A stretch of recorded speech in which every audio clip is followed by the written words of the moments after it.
भगवान के सभी अवतारों का एक स्मरण किया है। जब हम किसी चीज का स्मरण करते हैं तो नाम लेते से ही वो नामी का भाव मेरे भीतर आ जाता है। इसका विशेष प्रसंग छांदोग्य उपनिषद में आएगा। वहां पर विशेष तौर से है कि शब्द है, फिर शब्द से बड़ा उससे श्रेष्ठ वाणी है, वाणी से श्रेष्ठ फिर हमारा संकल्प मन है, मन से श्रेष्ठ संकल्प है। ऐसे ऐसे एक एक विषय उसमें आएंगे। तो जब हम किसी चीज का नाम तक लेते हैं तो उस नाम के लेने से उसका वो आंतरिक भाव हमारे हृदय में आने लगता है। अब अगर कोई एक नाम ले ले वह यज्ञ, हृदय के भीतर वो भाव आ गया कि अग्निकुंड जल रहा है और हम आहुति ही दे रहे हैं, वो भाव आ गया हमारे भीतर।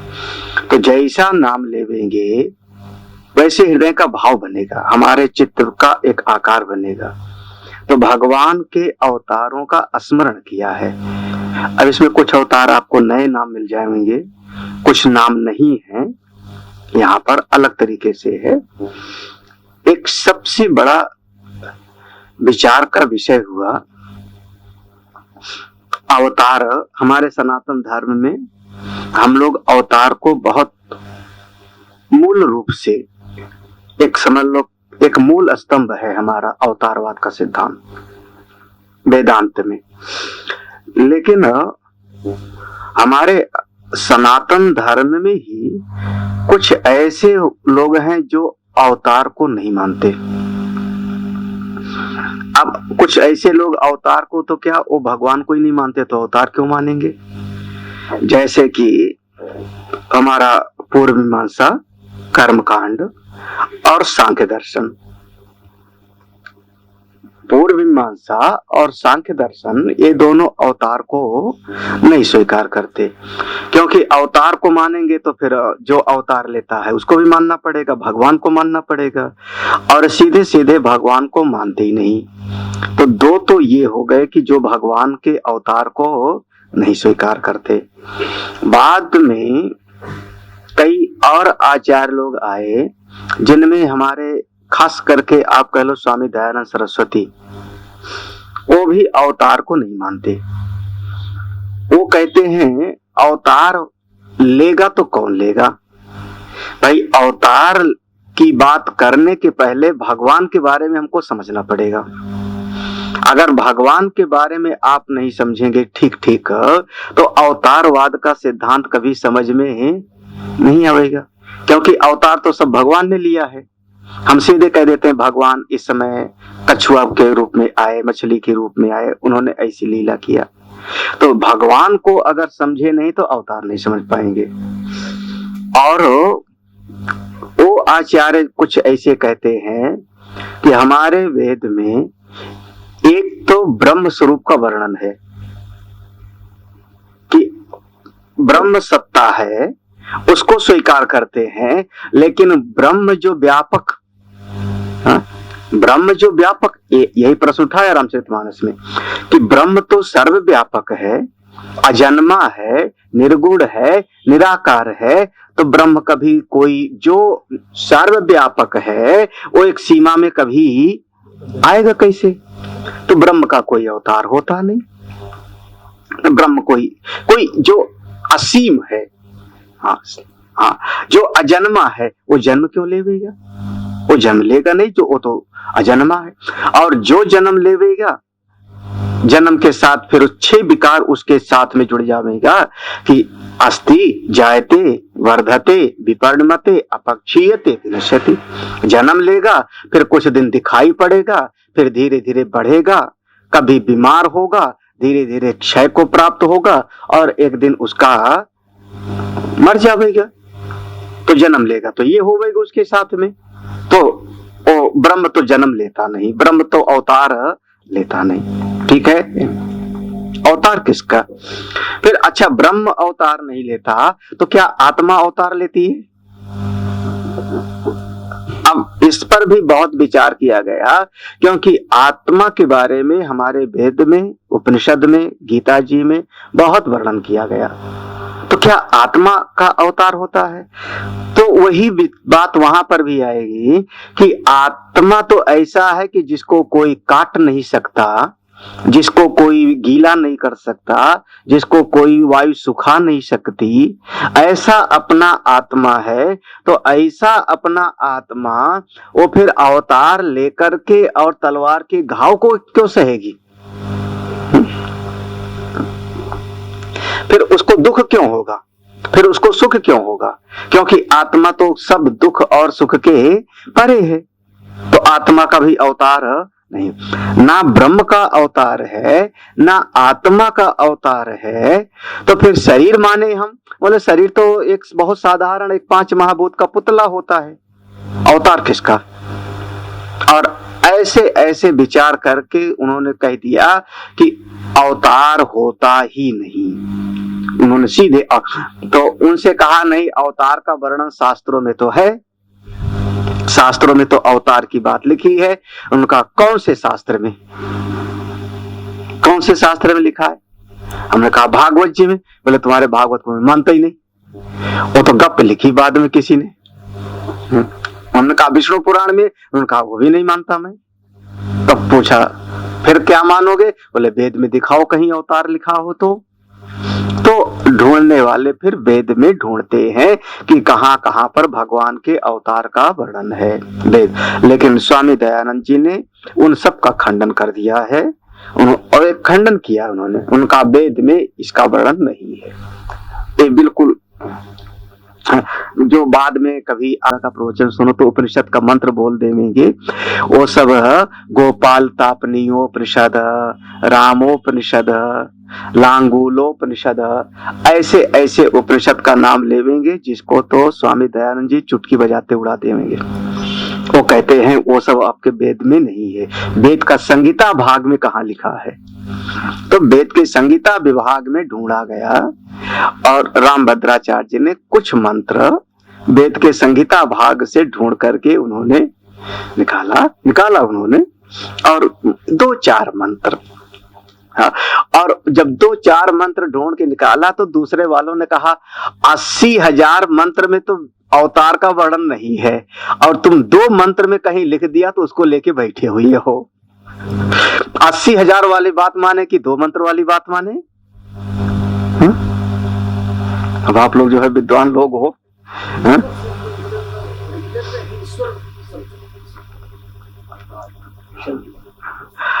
ईश्वर अलग, ईश्वर तो है, हाँ, अवतार कौन लेता है? हाँ, वेद में जहां पर संगीता विभाग आवेगा वहां पर ईश्वर अवतार लेता है, ऐसा नहीं वर्णन आवेगा। ईश्वर का वर्णन है सब जगह पर। ईश्वर की जैसे पुरुष सूक्तम है, विष्णु सूक्तम है, नारायण सूक्तम है, आपका ईशावास्योपनिषद का पहला मंत्र ही है ईशावास्यम इदम सर्वम, ईश्वर का वर्णन है। तो ईश्वर का खंडन कहाँ कर रहे हैं वो कह रहे मैं ईश्वर का थोड़े खंडन कर रहा हूँ, मैं तो ईश्वर के अवतार का खंडन कर रहा हूँ। और उस आधार पर जैसे आर्य समाज और बहुत सारे लोग हमारे मूर्ति पूजा का विरोध करने लगे। इतना आप लोगों को आश्रम में जानना चाहिए। वो सिद्धांत क्या है कि जो ब्रह्म का अवतार नहीं होता, आत्मा का अवतार नहीं होता, और शरीर जो दिखाई पड़ता है वो तो केवल 5 महाभूत का है। तो अब जो विचार किया गया कि ये जो 5 महाभूतों का जगत दिखाई पड़ रहा है, देखो हमारे पूरे के पूरे जो हमारे अवतारवाद के महापुरुष हैं उनका विचार कि ये जो 5 महाभूतों का जगत दिखाई पड़ रहा है, इस जगत का नियामक कोई है कि नहीं,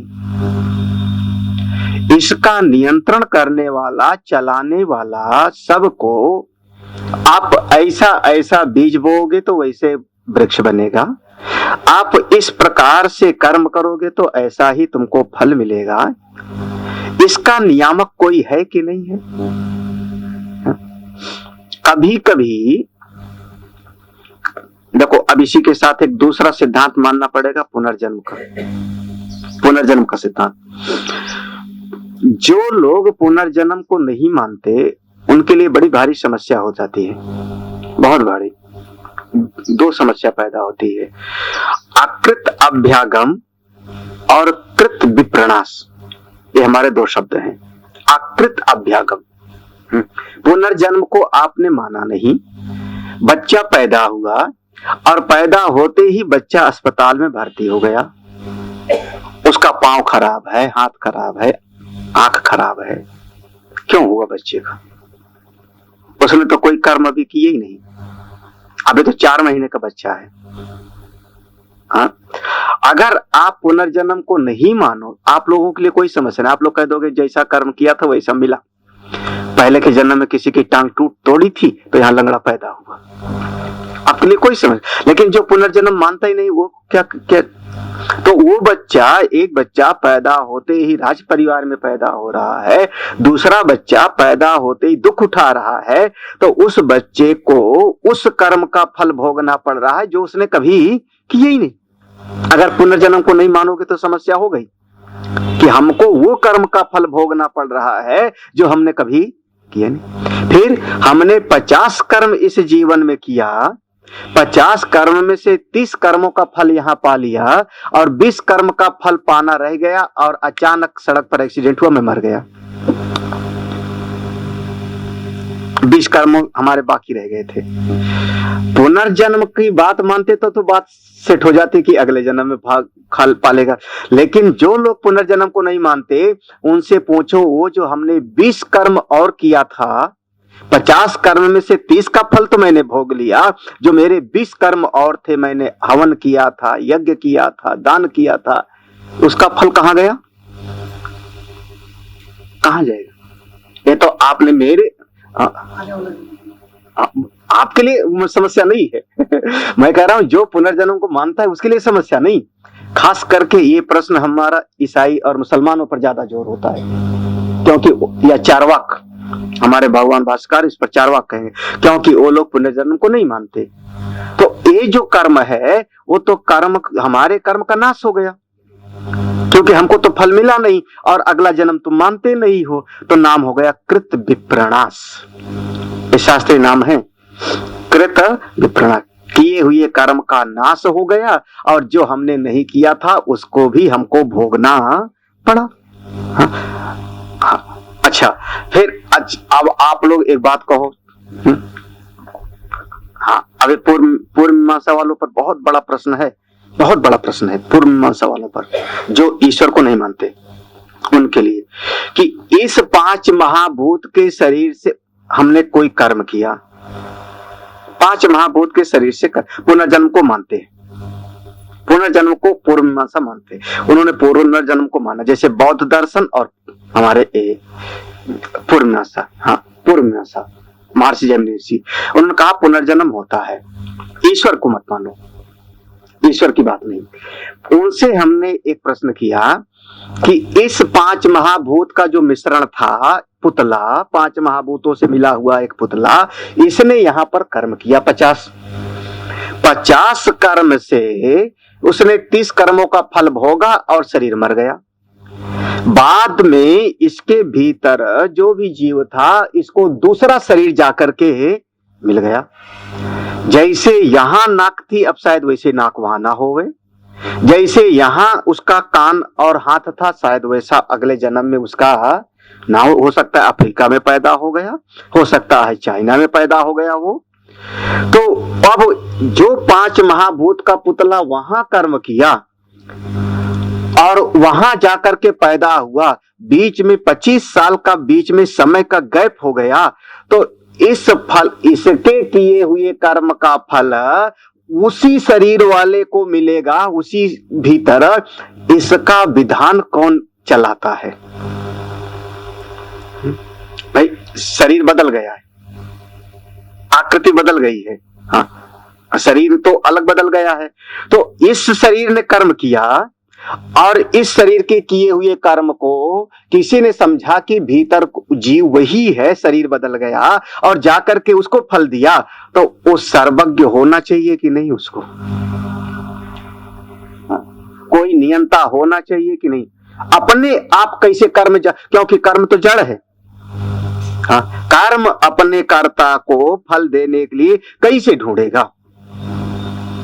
महाराज ये सब विद्वानों का विषय हो जाता है, बहुत विद्वानों का विषय। तब पूर्व मीमांसा वालों ने एक समाधान किया, उनका जब हम कर्म करते हैं तो कर्म से एक अपूर्व नाम की शक्ति पैदा होती है। ये उनका समाधान है, ईश्वर को नहीं, अपूर्व नाम की शक्ति पैदा होती है और वो अपूर्व नाम की शक्ति जाके ढूंढ लेती है अपने कर्ता को कि ये कर्ता पहले उस शरीर में था, अब इस शरीर में। भाई आजकल अपराधी लोग रूप रंग नहीं बदल लेते हुलिया, जाकर के अपराध किया बिना दाढ़ी मूछ के, और उसके बाद दाढ़ी ओढ़ी रखा करके एक टुंडा टुंडा कौन पकड़ा गया था, हाँ नेपाल बॉर्डर पे टुंडा पकड़ा था गया ना, उसके लिए कहा जाता था भेष बदलने में बड़ा माहिर। हाँ, तो अगर एक शरीर में ऐसे कर्म किया फिर शरीर उसने बदल लिया तो कोई पहचानने वाला ज्ञानी तो होना चाहिए ना, समझदार तो होना चाहिए कि हाँ भीतर वाला वही है। हाँ, कर्म कैसे पहचान ले? उन्होंने कहा अपूर्व नाम की शक्ति पहचान लेती है। हम लोग कहेंगे अपूर्व जड़ है कि चेतन, बोले चेतन तभी तो पहचानेगा, तुम कहेंगे वो अपूर्व ही भगवान है। नहीं समझ में आ रहा तुम लोगों को? नहीं, फल देने वाली की कौन है? अतिवाहिक शरीर तो फल भोगने जाता है, जो करता है अतिवाहिक देह से जाता है फल भोगने के लिए, देने वाला कौन है? वहीं पर विषय आ जाता है, वहीं पर तब उपनिषद का मंत्र आता है ईशावास्यम इदम सर्वम। ये सारे के सारे जगत को चलाने वाली, इस सब का नियंत्रण करने वाली एक अचिंत शक्ति है, उसी को हम कहते हैं ईश्वर। वो सर्वज्ञ है, सब कुछ जानता है, सर्वशक्तिमान है, और सब कुछ जानने के लिए देखो कलकत्ता में कोई बात हो रही जानने के लिए हमको कलकत्ता में होना चाहिए ना। हमारा दोस्त कलकत्ता में रहता है, उसने कौन से रंग के कपड़े पहना है कैसे जानूंगा अभी? एक हमारा मित्र बंबई में रहता है, उसने कौन सा खाना खाया अभी कि नहीं खाया कैसे जानूंगा? अगर मैं बंबई वाले को भी जानता हूँ, कलकत्ता वाले को भी जानता हूँ, इसका मतलब मैं वहां पर, अगर वहां पर मैं हूंगा नहीं तो उसको मैं जानूंगा नहीं। तो जो सर्वव्यापक होगा वही सर्वज्ञ होगा। इस समय आपके गोमती नगर के घर में क्या हो रहा है कैसे जानोगे? बताओ, क्योंकि आप बैठे हो पपनम आश्रम। फिर घर बैठ जाओ और मैं कहूं आश्रम में कौन आया कैसे जानोगे? कौन? जो सर्वव्यापक होगा वही सर्वज्ञ हो सकता है, नान्य था। एक जगह पर एक स्थान पर बैठा हुआ कोई भी महापुरुष वो सर्वज्ञ हो ही नहीं सकता। इसलिए सर्वव्यापक और सर्वज्ञ ये दोनों को एक साथ जोड़ना पड़ेगा, तब हम कहते हैं सतचित। हाँ, है ना, सतचित। तो ईश्वर कौन है?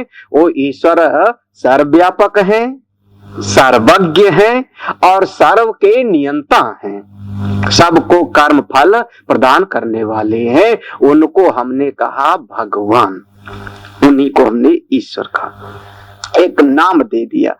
अब चूंकि फल देना है, हाँ अब ये हमारा सिद्धांत समझना यहाँ पर, इस बात पर पूरा चिंतन करके कि वो सर्वव्यापक परमेश्वर, सर्वज्ञ परमात्मा, सबका नियंत्रण करने वाले परमात्मा भगवान जब फल देने का काम आया तो फल देने के लिए कभी एक साथ भी फल दे सकते हैं सबको समष्टि दृष्टि से, और कभी व्यष्टि दृष्टि से भी फल देना पड़ता है। नहीं समझे? हमारे 5 बच्चे हैं, 5 बच्चे में एक बच्चा जाकर के लड़ाई करके आया किसी से, और 2 बच्चे बढ़िया दादी की सेवा करके आए। अब आप फल देना चाहो तो क्या करोगे? सबको एक जैसा फल दोगे? हाँ, अरे अच्छा, फल देने के लिए आपको एक बच्चे का कान पकड़ना पड़ेगा, है ना। एक बच्चे का कान पकड़ के 2 थप्पड़ मारा, और जो 2 बच्चे सेवा करके आए उनकी पीठ हमने थपथपाई, तुमने बढ़िया काम किया। ये है कर्म फल देने के लिए। तो जो सर्वज्ञ है, सर्वव्यापक है, सर्व को कर्म फल प्रदान करने वाला है, वो परमेश्वर जब कभी ऐसा देखते हैं कि एक ऐसा दुष्ट आ गया हाँ तो वो अगर भ्रकुटी बंद कर ले में तो प्रलय हो जाएगा, तो सब मर जाएंगे, सुनामी लहर जैसी आ गई। हाँ, अब यहाँ तो चार अच्छे भी है ना, सबको नहीं मारना है, तो भगवान कभी उस एक को मारने के लिए एक अवतार धारण करते हैं। समझ में आना चाहिए। जैसे एक एक को फल देने के लिए कभी कभी हमको व्यवहार करना पड़ता है। एक ने अच्छा किया, एक ने तपस्या किया, कहीं पर तपस्या किया, भगवान की आराधना किया। अब भगवान को मारने की जरूरत नहीं, क्योंकि तपस्या कर रहा है, तो तपस्या किया, ठीक है, मैं तुम्हारे यहाँ पुत्र बन करके आता हूँ, मैंने अपने आप को तुमको दिया, तुमने हमारी तपस्या किया, मैंने तुमको अपने आप को दे दिया, नाम पड़ गया दत्त। यही व्याख्या किया था, याद आया ना? कौन? अत्रि ऋषि के पुत्र बन करके आए दत्तात्रेय जी। तो भगवान भिन्न भिन्न लोग, क्योंकि अनेक लोग हैं समाज में, तरह तरह के, कोई भक्त भी हैं, कोई दुष्ट भी हैं, तो अब श्लोक पढ़ना चाहिए। परित्राणाय साधूनाम विनाशाय भक्त जनों का कल्याण करने। बिना अवतार लिए नहीं मार सकते हैं, बिना अवतार लिए नहीं मार सकते हैं। बिना अवतार लिए मारेंगे तो कई और वैसे भी मर जाएंगे ना। ये एलोपैथी नहीं, पर्टिकुलर जिसको मारना है उसके लिए तो अवतार लेना पड़ेगा। वही तो खास सिद्धांत है भाई। हम एक टेबलेट खाते हैं, उस टेबलेट से कुछ अच्छे जीवाणु भी मर जाते हैं शरीर के, है ना? होता है। हाँ, अंतिम स्थिति क्या होती है? डॉक्टर कहते हैं जिस अंग में परेशानी है उसको काट के निकाल दो, सीधे वहीं पर। हाँ? क्या मतलब हुआ?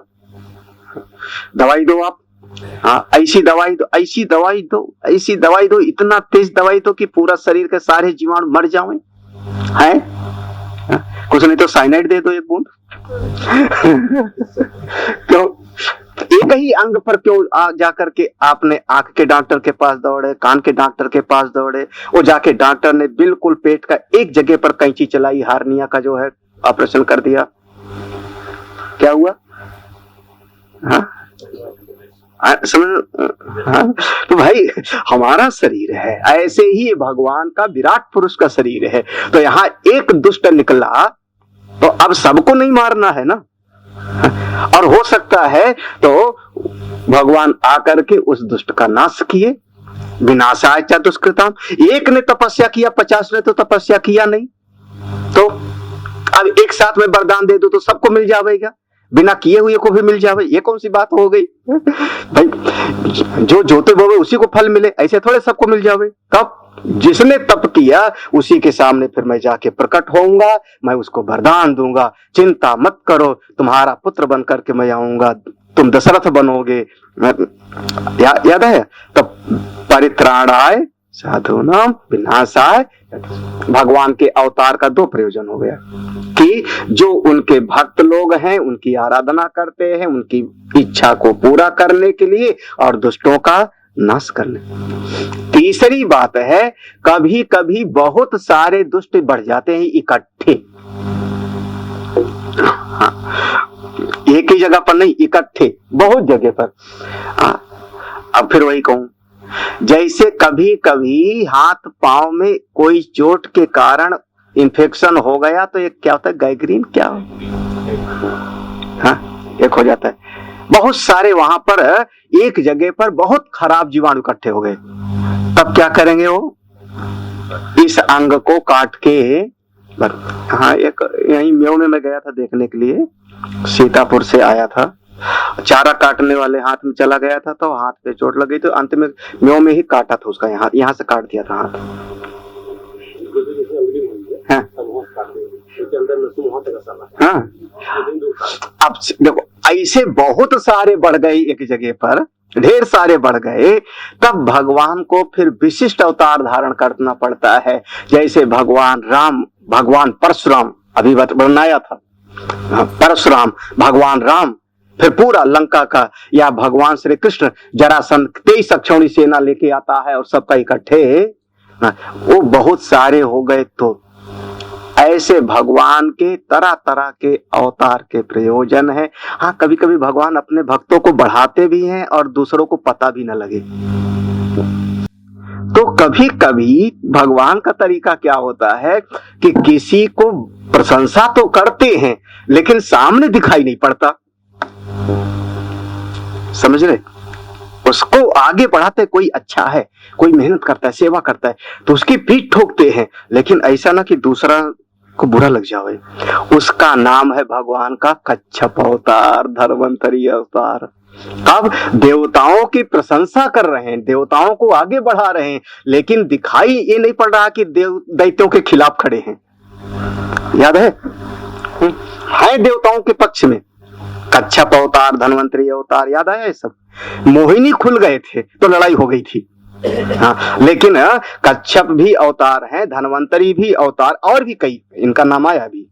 ये देवताओं का पोषण कर रहे हैं, अच्छी वृत्तियों को, अच्छे विचार की पीठ ठोक रहे हैं। तुम बहुत बढ़िया, लेकिन खुल के नहीं आ रहे हैं, जिससे दैत्यों को खबर भी नहीं लग रही। ये भी काम कभी कभी करना पड़ता है। सीख लो भगवान के अवतार से, सब बहुत बढ़िया जीवन हो जाए। तो भगवान तीसरा काम क्या करते हैं? सद्वृत्तियों का पोषण करते हैं। दुष्टों का नाश, याद आया? दुष्टों का नाश, संत जनों का कल्याण, और जो सद्वृत्ति है, अच्छी वृत्ति है, दैव वृत्ति है, उनको बल देते हैं, उनको शक्ति देते हैं। इसका नाम है धर्म संस्थापनार्थ। भगवान इस प्रकार से अवतार लेते हैं, तरह तरह के अवतार लिए। आप लोग पढ़िए, आनंद लीजिए और भगवान की स्तुति करिए। किसी को कुछ पूछना हो, हाँ, किसी को कोई पूछना हो, अवतार भगवान लेते हैं, ब्रह्म नहीं। अवतार आत्मा नहीं लेता, अवतार शरीर नहीं लेता। अवतार कौन? सृष्टि का नियामक कोई है, कोई है। कौन है? जो सर्वज्ञ होगा, तभी सबको फल देगा। शरीर बदल गया, नाम बदल गया, रूप बदल गया, फिर भी फल मिलता है अपने कर्म का। तो वो सर्वज्ञ है। सर्वज्ञ वो होगा जो सर्व व्यापक होगा। ये दोनों एक दूसरे से जुड़ा हुआ है। हाँ? तो जो सर्वज्ञ होगा, सर्वव्यापक होगा, और फल तब देगा जब सर्वशक्तिमान होगा। तब उसी शक्ति को हमने एक नाम दे दिया, भगवान, ईश्वर। एक नाम हमने दे दिया उस परम शक्ति को। वही शक्ति कभी कभी फल देने के लिए, कभी एक अवतार लेके आया, नरसिंह का अवतार लेके एक को मारा और अंतर्ध्यान हो गए। जैसे एक दुष्ट को मारा, चले गए। कभी बहुत सारे दुष्ट थे लंका में, तो इकट्ठे जो है एक बहाने से उनको निपटाया। कभी तपस्या कर रहे, उनको कल्याण। ऐसे भिन्न भिन्न समय में आते हैं। बोले सच्चिदानंद भगवान की। और किसी कुछ पूछना हो तो बिल्कुल निसंकोच। हाँ, जो अवतार लेते हैं तो अवतार लेके भी उस नियामक के नियम का वहां भी पालन करते हैं। हाँ, कभी कभी हम ही नियम बनाते हैं घर में कोई, और फिर उस नियम का हम ही पालन भी करते हैं। हम पालन नहीं करेंगे तो समस्या हो जाएगी। तो ऐसे भगवान जब अवतार लेंगे तो फिर सवेरे उठ करके माता पिता को प्रणाम करेंगे, एक नियम का पालन करना शुरू हो गए। प्रातः काल उठ गए रघुनाथ, यहाँ से शुरू हो गए। तो ऐसे ही पूरा अवतार लेंगे तो उस परम नियम को मान करके आएंगे। हाँ, इसमें लेकिन उन पे आक्षेप ये लगता है कि आपने दो भांति की है। अवतार के आगमन के आने पर दोष जरूर लगेगा। तो लगने दो, उससे भगवान को क्या फर्क पड़ता है? दोष लगता है नहीं, जो दोष देखता है समस्या उसके लिए है कि जिसको दोष, जिस पर दोष लगाया जाता है, समस्या उसके लिए है जो लगा रहा। हाँ, अगर हमको सम्मान चाहिए, समझिए, अगर आपके चित्त में लोकैषणा वित्तैषणा है, तो अगर कोई दोष लगावेगा तो आप पर फर्क पड़ेगा। जिसके चित्त में लोकैषणा ही नहीं, कोई चाह ही नहीं, उस पर दोष लगाए तो क्या फर्क पड़ेगा उसको? वो कहावत है ना कि आकाश की तरफ कोई थूके आएगा तो अपने ऊपर। हाँ भाई, आपको कमी दिखाई पड़ी ना एक भगवान में, कमी दिखाई पड़ी हमको भगवान में। हाँ ठीक है, भगवान में कमी दिखाई पड़ी तो आप किनारे हो जाओ, भगवान को छोड़ करके भूल जाओ भगवान को। भगवान अच्छे नहीं है, जाओ रो गाओ मरो, भगवान को क्या फर्क पड़ता है। हाँ, तुम इतनी सी अगरबत्ती चढ़ा दिए और एक लोटा जल चढ़ा दिए तो लगता है कि भगवान जग जीत लिए। हाँ, लो नहीं चढ़ाऊंगा जल, लो पागल आदमी। भगवान को लिए जल चढ़ा रहे थे कि अपने भले की। फर्क किसको पड़ेगा। बस एक चीज है, चिंता नहीं करना ना, चिंता नहीं करनी चाहिए। मैं क्यों चिंता करूं, भगवान क्यों चिंता करें। हमको चाहिए तो चिंता करना पड़ेगा, चाहिए तो चिंता करना पड़ेगा। नहीं तो अपना काम करते हैं। हाँ? हाँ? मेरा फलाना काम नहीं बन रहा है, मैं शंकर जी को फलानी हो तो सही हो जाए।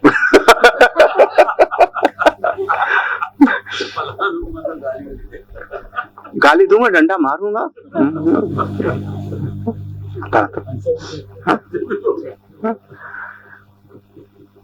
और कोई पूछे। जी, ये सूक्ष्म शरीर का सूक्ष्म शरीर से संवेदना का आदान प्रदान नहीं होता है। सूक्ष्म शरीर का दूसरे सूक्ष्म शरीर से संवेदना का आदान प्रदान नहीं होता है। तो जब ये होता है तो ये चीज़ तो जो आप बता रहे हैं कि शरीर दूसरा धारण कर लिया तो सूक्ष्म शरीर को ढूंढ ही लेगा। सूक्ष्म शरीर, हाँ, तो जो कर्म किया, कर्म आपका स्थूल है कि सूक्ष्म? नहीं, स्थूल शरीर से कर्म किया। हाँ, तो आप दोनों को मैं क्या करूं, सूक्ष्म शरीर की संवेदना सूक्ष्म शरीर सुन पाएगा, स्थूल नहीं। हाँ, और स्थूल शरीर की संवेदना स्थूल। आप शरीर से गले लगाना चाहो तो हम स्थूल शरीर को गले लगाएंगे, मन को कैसे गले लगाऊं मैं? नहीं, लेकिन एक सूक्ष्म शरीर की दूसरे सूक्ष्म शरीर से संवेदना आदान प्रदान हो सकता है ना। आप क्या चाह रहे हो कि तो इसका मतलब इस शरीर में सूक्ष्म शरीर अलग है, वहां जाएगा तो सूक्ष्म शरीर अलग होगा, तो दोनों की संवेदनाएं एक होंगी। नहीं समझाओ मुझको। तो आप तो दो सूक्ष्म शरीर कह रहे हो मेरा। नहीं, हम अपना दो नहीं कह रहे हैं, मतलब एक से हमने जो कर्म किया और मान लिया दूसरा व्यक्ति है, उसका भी अपना सूक्ष्म शरीर है। तो जब दोनों का स्थूल शरीर खत्म हो गया, कर्म तो हमने पेड़ को किया, कर्म तो हमने खेत में किया, और दूसरा सूक्ष्म शरीर हमको थोड़े फल देगा। वो तो अपने कर्म के अनुसार जाके गधा कुत्ता बन गया, घोड़ा देवता बन गया, जाकर के अपने कर्मों के अनुसार, वो कहां से फल देगा। कर्म आपका स्थूल है, हाँ? शरीर आपका स्थूल है, स्थूल में, हाँ? हमारा सूक्ष्म शरीर है। अब हमारा सूक्ष्म शरीर किसी और स्थूल शरीर में चला गया, हाँ? तो जो स्थूल कर्म था वो कैसे ढूंढेगा। फिर आप कहो नहीं स्थूल कर्म नहीं, स्थूल सूक्ष्म कर्म है। सूक्ष्म कर्म कौन सा भैया? नहीं, स्थूल शरीर में जो सूक्ष्म कोई कर्म माने क्या, हम तुम्हारा जो गला काटे वही कर्म है और दूसरा कर्म नहीं। कर्म की फिर परिभाषा करो।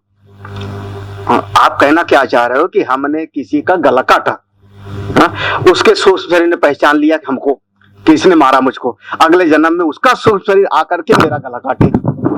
हाँ, यहाँ तक तो ठीक है ना। हाँ, हमने उसका धन चुराया, उसके सूक्ष्म शरीर ने पहचान लिया, अगले जन्म में मेरा रुपया लेके भाग गया पोटली। लेकिन जो हमने पेड़ को काटा, जो ठीक है आदमी के, चलो जो हमने यज्ञ किया वो भी तो कर्म है। यज्ञ किया, दान किया, तप किया, वो उसका फल कैसे मिलेगा। अब वहां बताओ।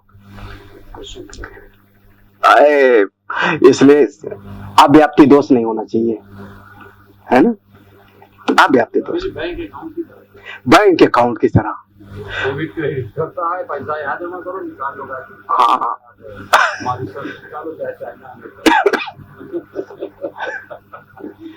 फिलहाल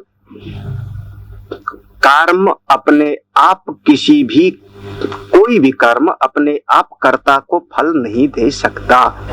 क्यों? क्योंकि कर्म जड़ है और कर्म अकर्ता चेतन है, तो जड़ चेतन को कभी प्रभावित नहीं कर सकता। हाँ जी, कर्म को व्यापक दृष्टि से देखो ना। हाँ,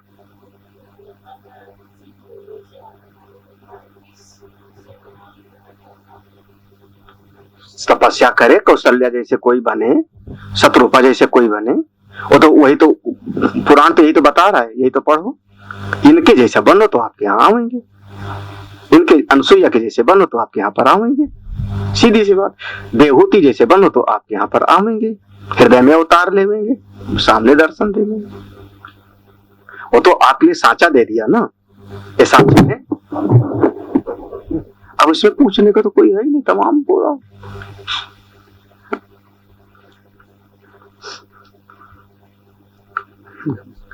हम हाँ